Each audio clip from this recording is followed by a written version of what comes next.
did. And I think that's why I strive so hard here at the VA with the mission and who we support and, what we are here to do. I work very hard and I take pride in that because I didn't feel that way when I was in the service because I didn't have that kind of encouragement where, I could actually be all that I could be and be the best soldier that I could. So. Great, thanks. Any other panel members? I would say that the toughest thing I've ever had to do has been while I've been at the VA. I will spare you the ugly details because the details are ugly. But I will say that, the experience has grown me as a leader, as a person, as a parent, and oftentimes when we have had accomplishments in our career, we think that we have made it, and that's all there is. But whenever you come into a new position or a new job, there always seems to be a requirement to prove yourself over and over again, and I'm sure many of you can relate to that. So I would tell you that having gone through and also what I'm going through, that tough times require you to dig deep. It makes you stronger. I will say that wanting to come to the VA was the only federal agency I wanted to come to after retiring after 27 years. All I've ever done, I've had an ID card my entire life. My dad was a retired colonel and one of the first Corps of Engineers officers in the Army. So I wanted to come and continue to serve veterans just like I'd served military members and their families. And I came across a situation in which I was being stifled, which I was not able to be the best that I could be. Somebody wanted to define me and confine me. And I will tell you that, as someone who is accomplished, the whole reason the military was integrated was for a need of the mission. There was a need to integrate because we needed every person to support the war. And when we don't allow veterans who are accomplished, such as my distinguished panel and others who are in the VA, to use their skills, use their talents, use their leadership for the benefit of veterans ultimately, and instead we want to stifle them and hinder them and trip them up, the VA is the one who loses. And I hope that one day, this is my dream, that we will take veterans who are accomplished and use them, look at where we can put them best, and that the leadership will not be intimidated or threatened by those talents, and instead realize that if that veteran is doing something, then you get the benefit of looking good as well. Thanks, GI. And as we see some questions from the audience, so I'll defer. Go ahead. Hi. I read a lot of history books, and I'm always looking for other books to read about. And since it's the African Americans in times of war, if you read any books in reference to times of war in your culture, I'd like to know what kind of book you read and why it was a good book for you.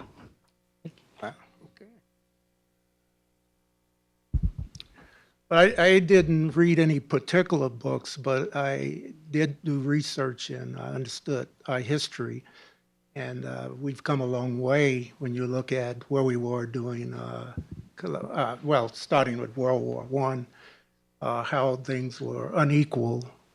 And it was just a bad situation for people of color. But then that transitioned somewhat during World War II, and then Truman signed the executive order to desegregate the military.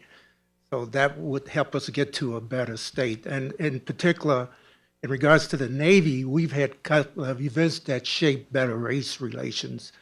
And one was unfortunately, the riot on the USS Kitty Hawk. That brought a lot of attention to disparities, and as a result of that, it enabled the Navy to get to a better state in regards to race relations. There was a tailhook event that was particularly involving females. And one in particular, a pilot that got grouped on a regular festivity that they would have every year, the pilots would have every year. And she complained about it, and there was an admiral that said, well, boys will be boys. And that hit the fan, and that triggered us to look, the Navy to look at itself and say, hey, how can we make improvements in that area? And as a result of those events, we come to a better state. And it was a gradual process, but it's good to know that there was progress. Two books that I've read is Colin Powell's bio and Lieutenant General Peterson's bio as well. Lieutenant General Peterson actually was one of the first African-American aviators in the Marine Corps, and I had the distinct honor to get promoted meritoriously to corporal by him when I was in Okinawa, Japan in the early 80s. So those are two books that I don't know where she went, I'm sorry, but but those are two books that I've read. Colin Powell has an amazing book on leadership as well that's very impactful. He has some awesome leadership principles in there, and he talks about his history and his historical walk coming up from his early service in the Army, as well as going through his last position before he transitioned from serving. And we're particularly blessed here in the VA because we have our own VACO library that has a plethora of reading materials pertaining to African Americans in the military, sampling of which is on display here today. So I encourage you all to, on your way out, to please stop by and check out some of the sampling, and then by all means take advantage of the VACO library upstairs. And also, can I go backwards for a second to your first question? Because I want to respond to the difficulty. One of the biggest challenges for myself, was, of course, is war.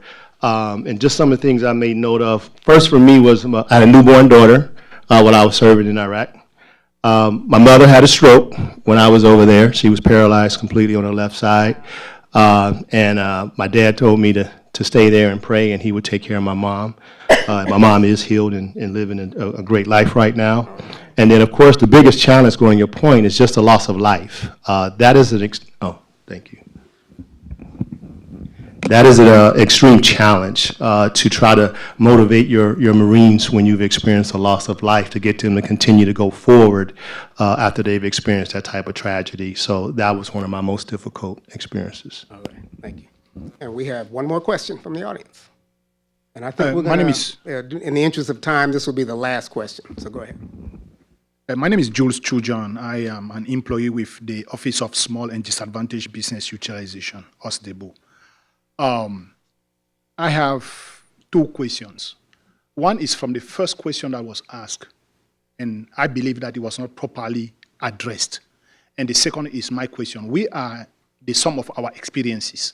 And each person's experience here as an African American, if we were to combine it, it would be a powerful element for the African American who are the 18 years old that we talked in the first question.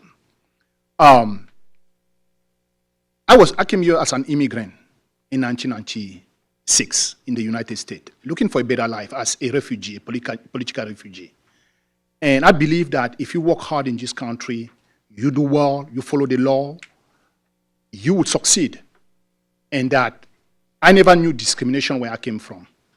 It's called Cameroon, the country where I was born in Africa. And from the first question, the what would you tell the 18 years old? You realize that in the answers, everybody talks about himself. And so Michelle talked about 4 points. But in my time in the military, I had 2 tours in Iraq, in the US Army. In my time in the military, I saw 18 years old getting dishonorable discharge over little stuff. When I say little, minor stuff. Things that white soldiers would get away with. In fact, worse would get away with worse than that. I had a first surgeon, and I don't need to call the name. Actually, I can give the name. Michael Pickford. Pickford is spelled Papa, India, Golf, Foxtrot. Okay. So he was a first surgeon. And he got removed from his position over a minor stuff. African American first surgeon. So I think, I don't want to cut you off, but in the interest of time, but I think, the challenge is when you see injustice, the challenge for leaders, how do you address that? And I know, we'll never have enough time to get through the meat of it, but if some of you all want to take a stab at... If I may, let me give that's not my question. My question is this. What do African Americans who are successful, remember, I came from Africa, so I was not born here. But what I see is just pathetic. What do African Americans who are successful do? Whether it's in the military, it's in the civilian, it's in sports, it's in business, you see the same disarray, you see the same lack of organization. Meaning that if I was an African American, 20 years old, who just came to the VA, and I had a problem, is there an African American organization like BIG that I can go to and say, this is the problem, and they will give me all these advices that you gave, all the experiences that to put that together in a group of African American that will support an African American in trouble. I'm not talking about the different avenues that we already have in place, the ORM, the OIG, and all that. I'm talking about an African American group that will look at somebody and say, you want to be successful, you want to become an SCS, this is what you need to do. If you have a problem with your finances, this is what you need to do. If you are an EEO complaint, this is what you need to do. And not let the person just to himself or to herself. That's all. Thank you very much. Okay, thank you. So before the panel answers, let me just, if I could, put a plug in for our office, the Center for Minority Veterans. If you are a veteran with an issue that you feel like you don't have any other place to turn, I would encourage you to contact our office, Center for Minority Veterans. Our information is either on the website, in the book. Call me, see me after this ceremony, after this event. Dennis May is the name. There's only one of me and the gal. Be happy to connect you with resources. Panel, you want to take a stab at that? Yes, first, that's a great question and concern. For myself, number one is mentorship. Speaking militarily first, I'll start there because I think that's where you're starting. For me, it was mentorship. When I came in, you're right, I was exposed to those same challenges. My first duty station was Camp Lejeune, North Carolina. My pops is from Alabama. First thing he told me is, you're going down south. I'm born and raised in Michigan. Okay, that's the first thing he told me. You're going down south. Things are different down there. Be careful where you go. Be careful what you do, because everywhere you go, you're not welcome. That was a shock to me, number one, okay? But he told me. So number two, when I got there and began to experience different things, that's what helped me to understand the climate that I'm in. I can't do everything and go everywhere. However, I had people who also educated me on the things I could and could not do. Throughout my career, even now, I'm a mentor. I work for Installation Logistics. I signed up to be a mentor. So I also have a mentorship program in my community, going back to your question of youth. So I think it comes back to us. I'm not going to ask you what you're doing based on your question, but that's something we also have to take a look at as well. It's easy sometimes for us to say, hey, things need to get done, but are we willing to roll our sleeves up and get involved in the activity that we're pursuing? So my biggest thing is it takes someone to reach back and say, hey, you know what? And I'll give you a quick example. I'm in charge of our men's ministry at Grace Church. So one of the things that we're doing is we're saying, hey, each guy get to know 5 guys. Go out and shake a hand of someone you don't know. Not someone you know, because we all associate with what's familiar. So the key is to become unfamiliar, which means do something that's unpleasant. Even me being here right now is unpleasant. I don't know any of you. So just driving into D.C. is new to me. So again, I think that's the point to your question.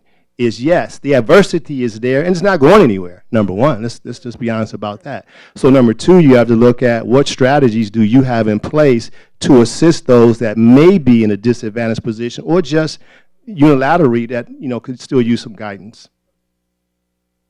I would agree with you, and mentoring is important, and not just mentoring down, but mentoring across and mentoring up. Sometimes leaders need help. They need to know that what they're doing is wrong, or need to understand the impact of a decision they're about to make. But as I was sharing with, I think,